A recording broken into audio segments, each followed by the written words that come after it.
Hello, friends. How's everyone doing? Hey, this is Rubykaursingh with Real Estate News School, where we gather and learn all about real estate, investment, real estate, pros and cons and risks, right?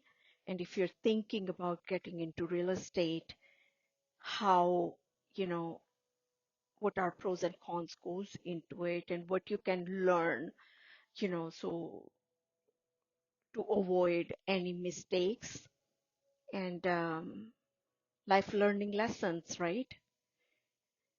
Because as we know, in life, it's all lessons, right? You live and learn, and lesson is what you don't know before, right? When you learn it, you never repeat that again, correct? And you can understand and you can, so you don't lessons and or any mistakes, you don't repeat that again. So this channel actually it brings you all the awareness of real estate if you are planning to get into real estate. We've been covering, uh, investment properties, flipping properties, wholesaling properties, all of that, right? And we also covered recently was if you're planning to get into rentals and what kind of different rentals are available there for you, okay? And then also how you can save your assets and stuff, right? So let's talk about today, about property management. Okay, you're gonna say, okay, what is property management, Mr. Ruby? Well, property management is in order to have a successful rental property, you need to know about how all the, different aspects of managing the property. Okay. That includes, finding the property, keeping the property, dealing with the tenants, you know, uh, it's a lot goes into that, legal information, taking care of the property itself, correct? So you have to, you know, like I was telling you guys, that life's lessons, when you don't know, you don't know, okay? But if you know and you won't make that mistake again, right? But that's what life is. You live and learn, correct? So there are good apples and the bad apples, and the one bad apple, it can just make all apples, damage all the apples it come across, correct? So you have to learn how to weed out that bad apple, okay?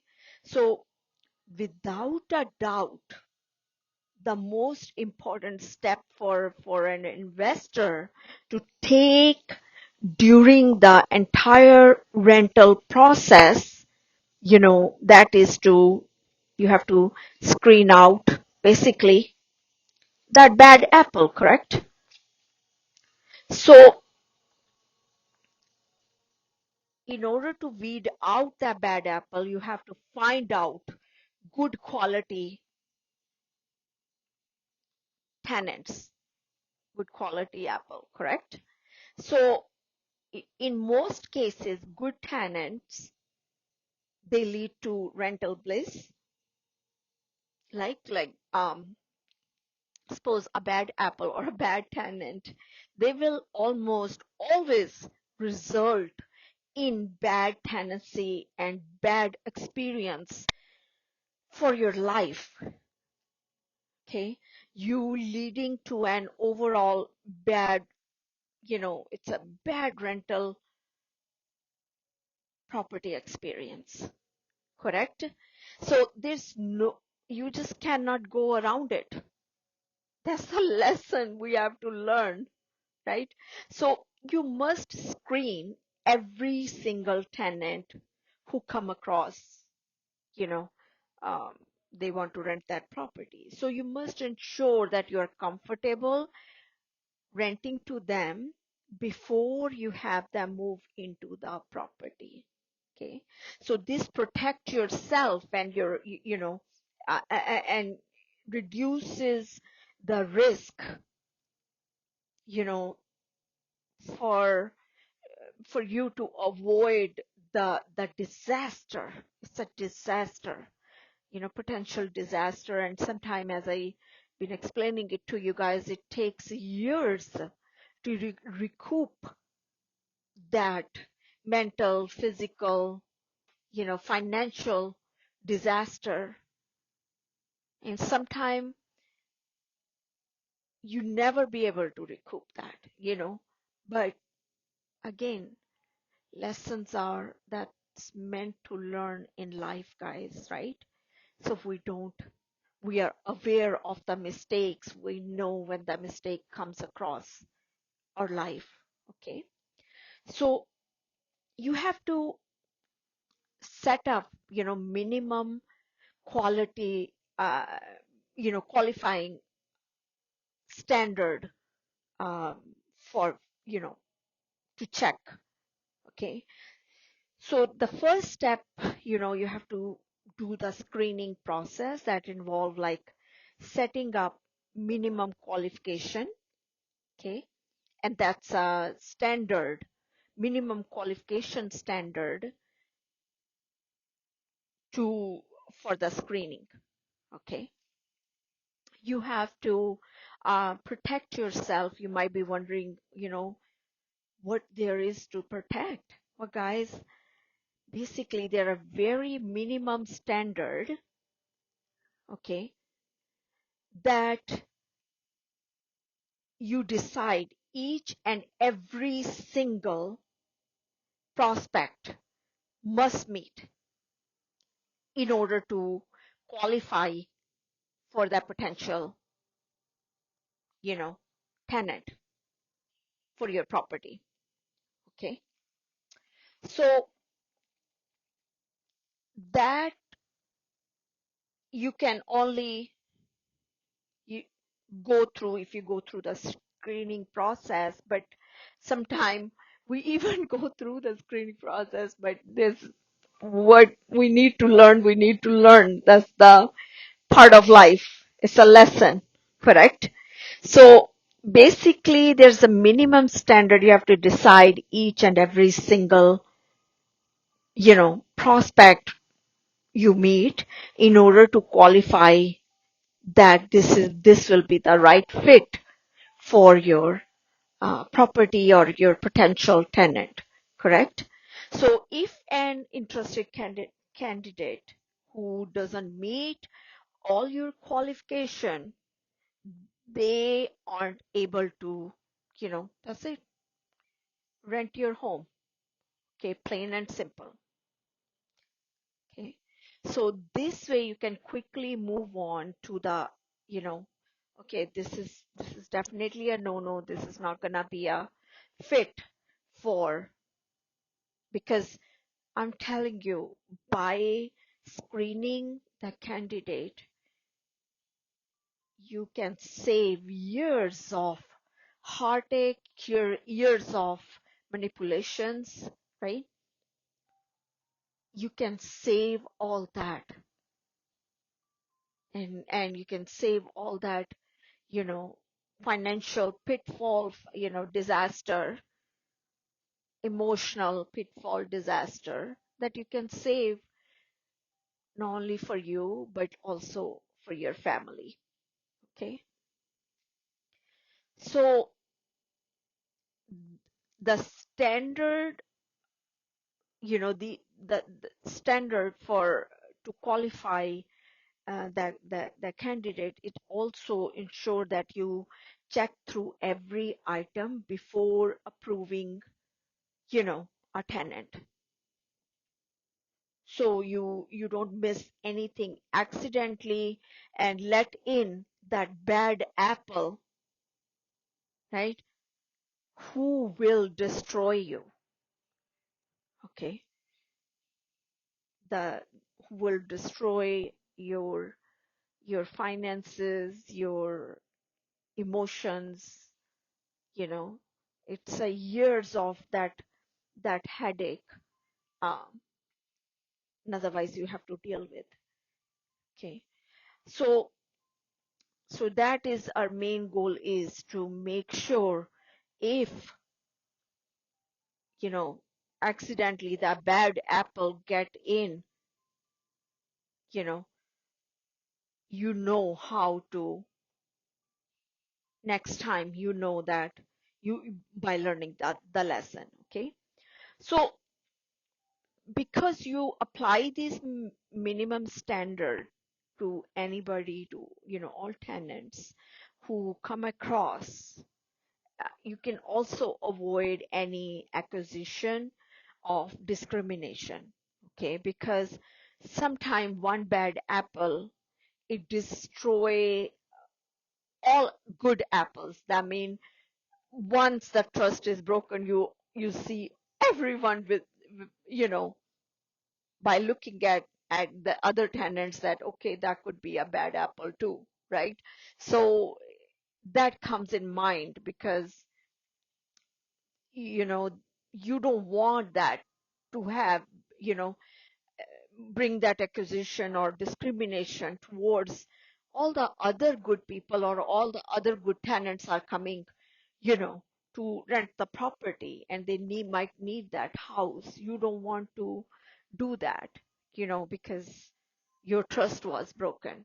Okay, so with the Fair Housing Act, is usually abbreviation of that is FHA, or Americans, you know, with Disability Act. Okay, that was actually approved by ADA, which is American, you know, with disability, um, in 1990.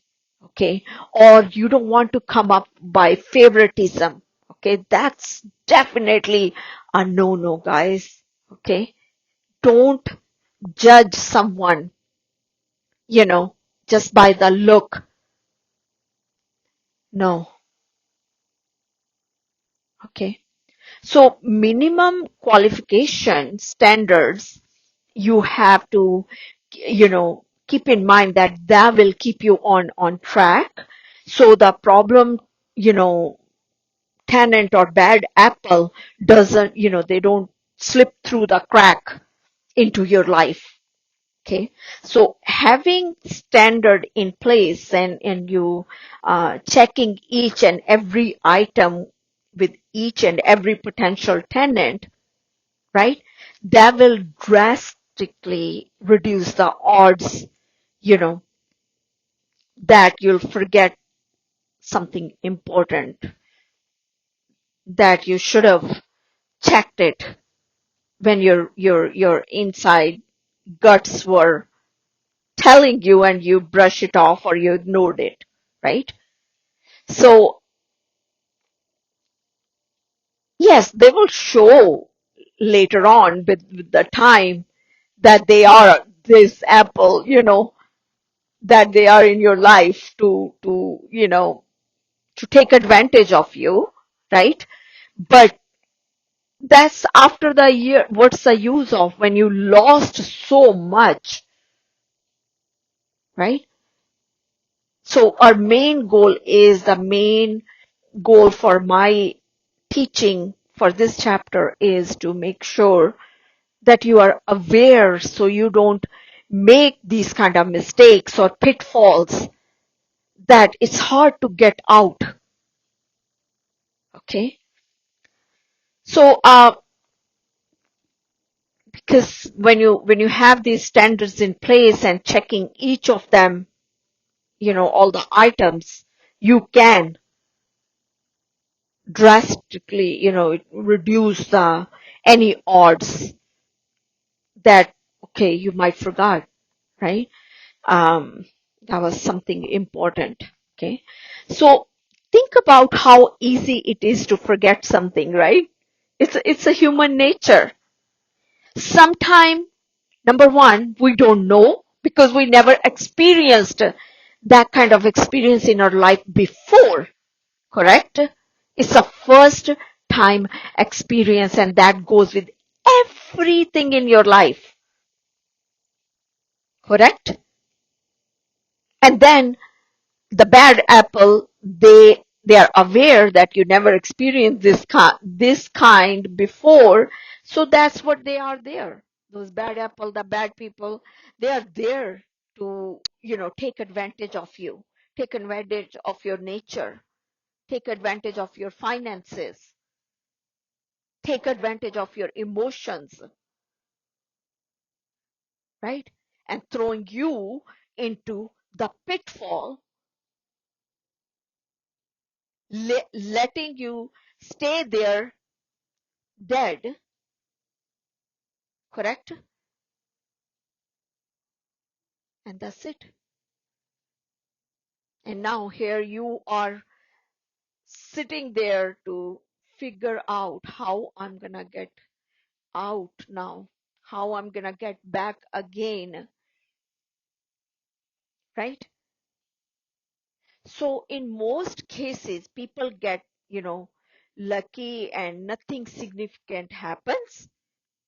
This is just the case, and it's a human nature that everybody learn differently, everybody experience in life differently, right?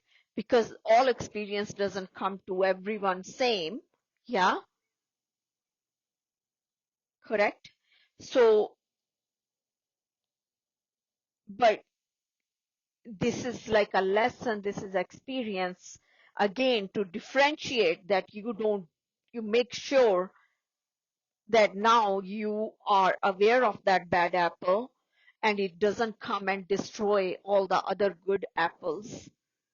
Number two, whatever left. Number two, also that you are aware of, that you are not judging even all the other good apple because, some bad tenant or some one bad apple, you know, destroyed the trust, right?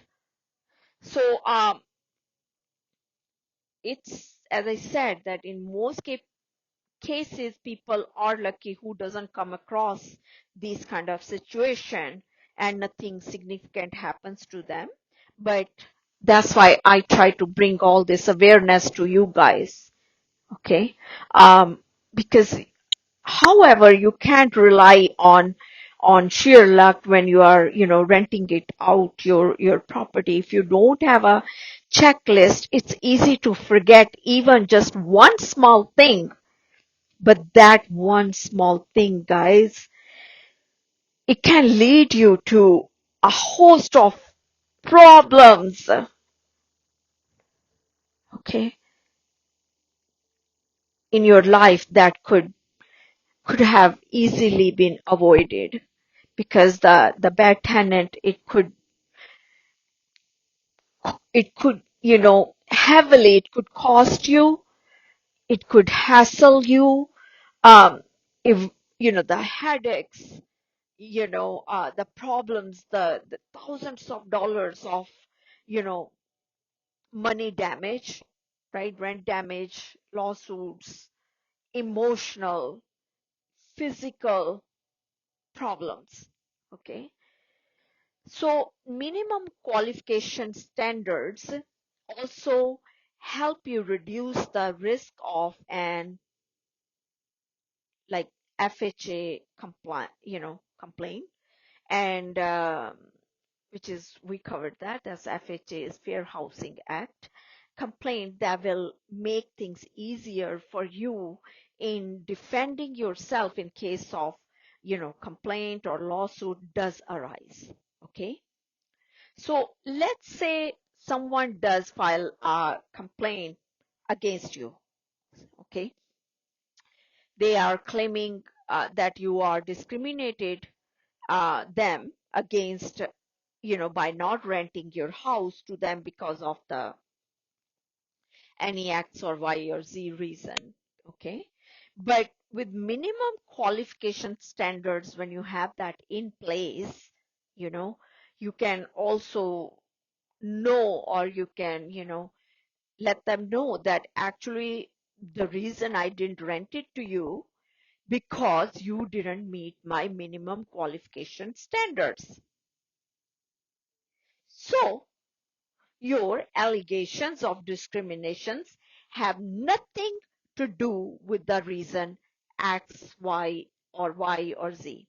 Okay.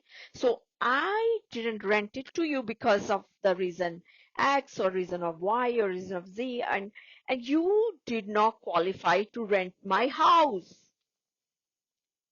because you did not qualify for my minimum standards.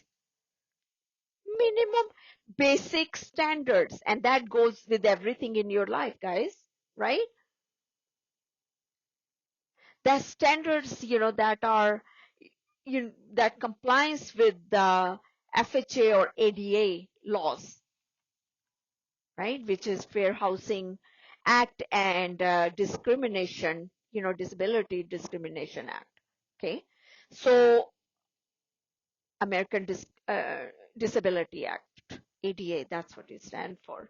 So that's why I recommend that you think about it, guys. Determine that, put that in place, exact minimum qualification standards before you ever place your property on the market. Okay. Again, sometimes uh, even though you have that in mind, and those people who are, they are not good people, they will do all the promises, and they will, say all the right things to you, correct? That yes, they are matching your minimum standards, but in reality, it's totally different, right? They are lying on the, you know, on the standards, on your minimum standards, right? So those bad apples, you have to know how you can, before you rent the property, how you can scan them, right? Instead of after you are figuring out all about them, with the research and everything else, but then it's too late, right? The years or months or the time frame you wasted, the money you wasted, the emotions you wasted, the trust you wasted, right? All that is gone, correct? So,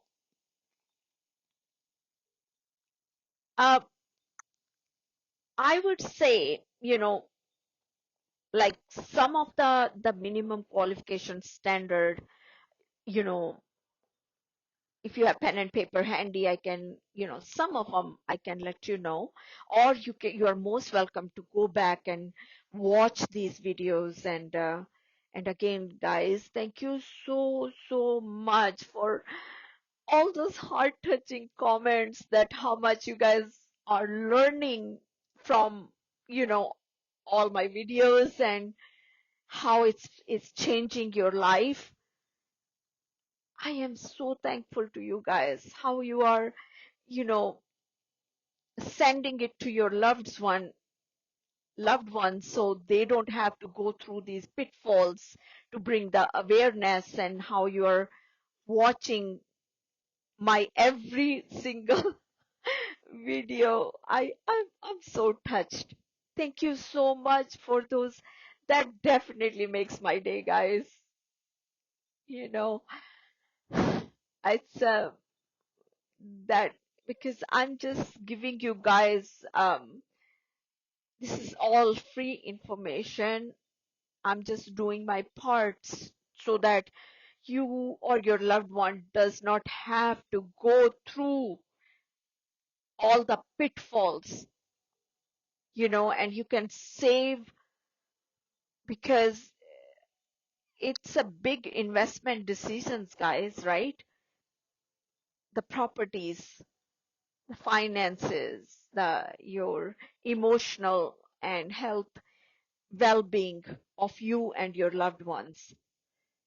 So thank you so much. It also actually, when you help other viewers to, your comments also help other viewers to have watched these videos, and it can change their life or their loved ones' life also. So thank you, thank you, thank you so much for your wonderful comments. I I really appreciate you from my humble heart. Thank you. So let's talk about the minimum qualification we was covering. Um, that everyone will have their most more like specific ideas for their minimum qualification standards when they are thinking about how they should screen their renters, their tenants, candidates. But i would I can give you some points that if you want to write down, you know some standards, different standards that you should consider. And keep in mind that there these are these are just suggestions from me. Okay, this is nothing you should go and follow by. These are just my suggestion. Okay, only that's it. Because you have to anything, as I said, any decision, financial decision, you have to contact your CPA, your attorney, your lawyer, or someone who are professional who can give you the guidance. This is just I am bringing the education awareness to you guys. Okay, guys, that's just a suggestion purpose only. Okay, so you make sure that if you any decision you make, you check with your attorney to ensure that those whatever decision you are planning to make, they are legal for your particular property, that you are in compliance with any laws or regulations of your area that you are investing into, of your state you are investing into, or location, or nationwide. You have to check all that with your lawyer, your legal team. Okay, so let's see. I would say that you should have like minimum deposit that you'll require. Most people charge a security deposit, okay, equal to like a 1 month's rent. That would I suggest, and that's what I do with my rental properties. Like some add a non-refundable pet deposit, or some charge larger amount, like in credit related situation, if the credit is not good, right? So for example, if the person had a credit issue, or if their credit does not meet the minimum standards of your standards that you have. Okay, and also number two, I would say um, you should have a minimum credit rating that you will require, right? Because you have to keep in mind that, and put that in your standard guide or in your standard points, that what kind of credit rating are you going to require for your tenant. Okay, you want to do the check yourself, but remember that you must have permission to check that credit for them. Okay, um, you cannot just go and check their credit. You have to have a permission, and let them know that you will be checking. As I've been telling you guys from beginning, that be honest, guys, with everything. Okay, because you don't want to take advantage of someone by lying, cheating, and destroying their life. Don't do that. Okay.